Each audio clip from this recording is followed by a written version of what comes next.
Barber Confessions.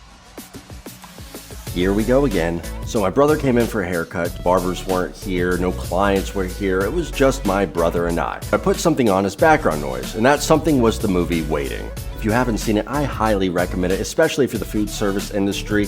It's great, it has Ryan Reynolds, but it is geared more towards adults. Cutting my brother, I get lost in conversation. I don't get to see my brother that often, so when he comes in for a haircut, that's our time to catch up. And while I'm cutting hair, I don't really pay attention what movie song. I might pick up bits and pieces of it, but it's just background noise. A few walk-ins come in the shop, so I send out the bat signal, go in the group chat, let the barbers know, hey, we got some people coming in. And then I get back to cutting my brother. Towards the end of my brother's haircut, see out of my peripheral, there's a woman standing pretty close to me. So I turn towards her and say, hey, how are you? How can I help you? And she asks me, would you mind changing the movie? I am thinking, 1, where did you come from? 2, what movie's playing?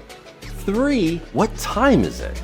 Because usually we don't get kids until 3 p.m. on weekdays, and it was like 12:30, 1 o'clock in the afternoon. If there's a lady in here, there's most likely a child. This all goes through my head in a matter of a split second. I look up at the TV, and there's a bush. Again, if you're not familiar with the movie, one of the games they play in the movie is the guys get other guys to look at their genitalia unknowingly.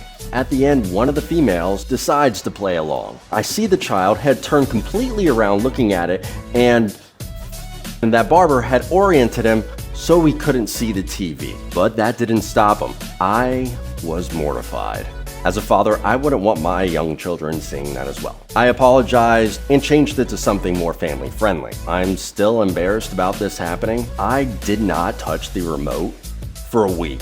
I was scared. I know people say, well, it's a barbershop, what do you expect? I get that to an extent, but I want everyone to feel comfortable in said barbershop. It all comes down to knowing your audience. And ma'am, if you ever see this video, I am so sorry.